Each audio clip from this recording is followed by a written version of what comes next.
Ito talakaitok na kaibigan, mga friend.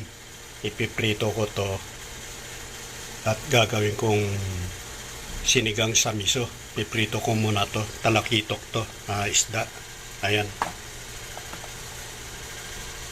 Malalaki ito, 2 piraso. Pinaghati ko at ipiprito ko to. Gagawin kong sinigang sa miso. Ayan, pizza, mustasa. Ihanda ko na. Sasamahan ko na rin ng talbos ng kangkong. Ito kangkong, puro gulay. Kangkong, tsaka mustasa na gulay. Ayan yung miso. Lalagyan natin ng miso. At loya. Ayan, loya. Kamatis. Ayan, kamatis. At mayroon din siyang sili na gagawin natin sinigang. Ito yung sinigang sa sampalok na mix. Yan ang gagamitin natin. Yung katamtaman lang, medium. Hindi malaki dahil nga maasim masyado kapag yung malaki ang ilalagay natin ng sinigang. Kaya mag-iiwa muna. Ito, iiwain ko muna to. Ipiprito rin to. Piprito ko muna to, guys. Pwede na. Maglalagay na tayo ng mantika, mga idol.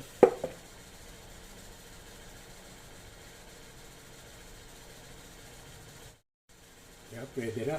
Pwede na tayo maglagay ng isda.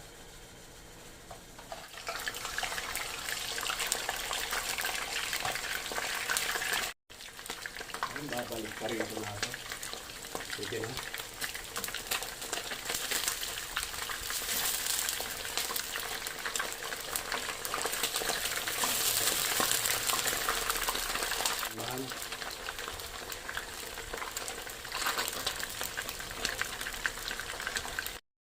Yan, mabalik tayo ito na ito. Ito na.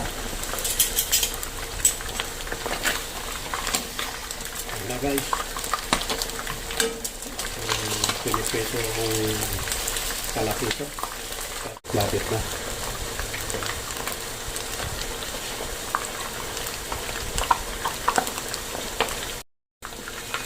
Yan, okay na siguro ito.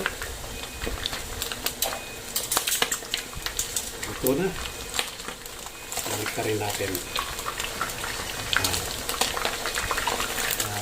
Medyo hot cook yung kabila. Kaya babalik ka rin natin.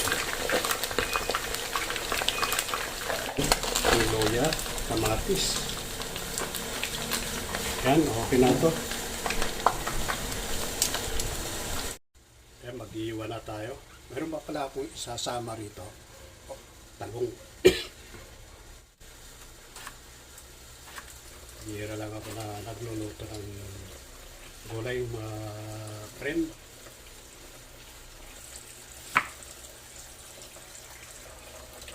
Kailangan pinong-pino yung loya, yung katamtaman na.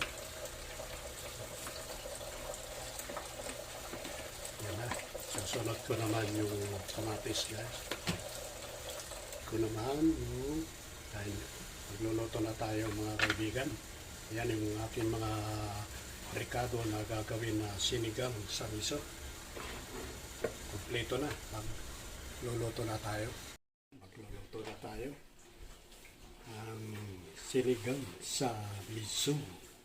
Pwede na tayo maglagay ng mantika. Yan ang gagamitin ko, olive oil.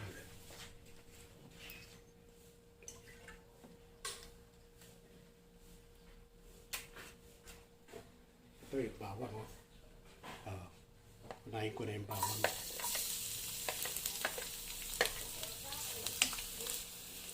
Nalagay na natin yung sibuyas. Lagay ko muna yung loya. Ayan. Loya. Pampabago. Landas ng pampabago. Yung kamatis, guys. Kamatis.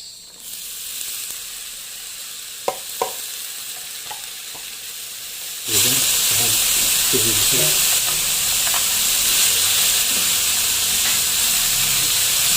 Maraming ganyan, guys. Yung miso. Kailangan maluto natin muna ng gusto. At Okay na siya. Lalagyan ko na ng sabaw, tubig. Ito guys.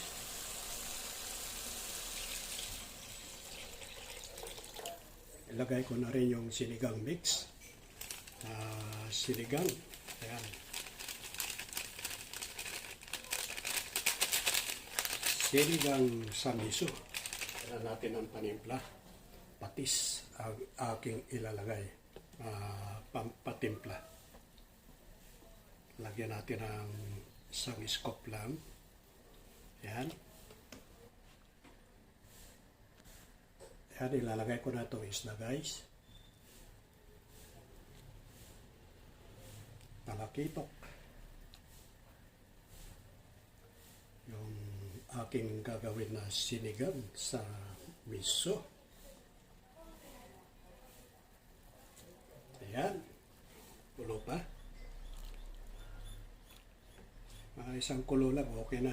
Panguay na natin yung isda para hindi masyadong maluto. Tapos isusunod na yung gulay na lulutuin.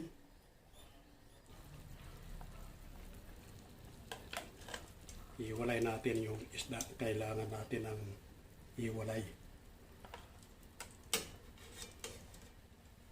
Para hindi madurog yung isda. Para naman magluto. Iwalay natin yung isda. Ayan. Ayan, isusunod ko na yung gulay. Unahin ko itong mustasa.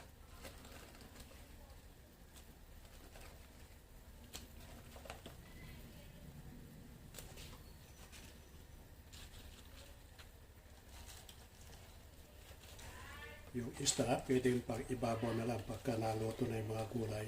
Ibabaw na lang.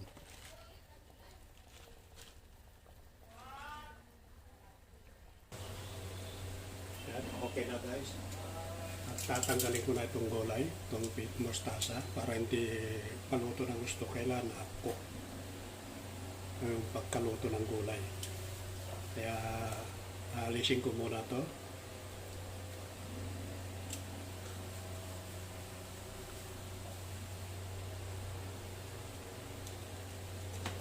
Lalagyan na natin yung ito, dahon ng kangkong. Dahil yung dahon, madaling maluto lang. Kaya inuuna ko muna ito. Talong. Ayan, medyo okay na siya. Lalagay ko na yung dahon ng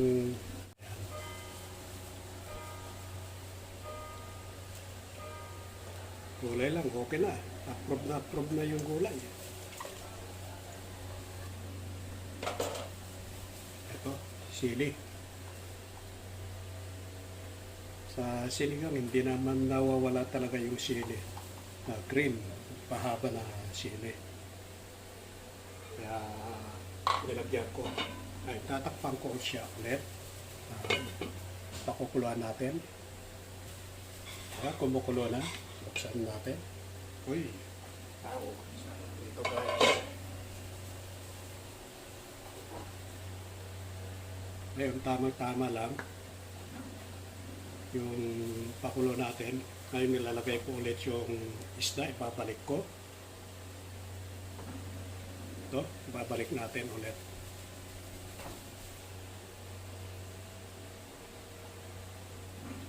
Okay. Ayan. Balik natin kailangan.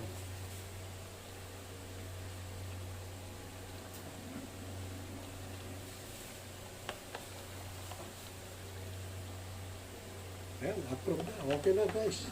Yung sinigang sa miso. Mamaya-maya kakain na tayo. Ito na to. Approve na. Okay na.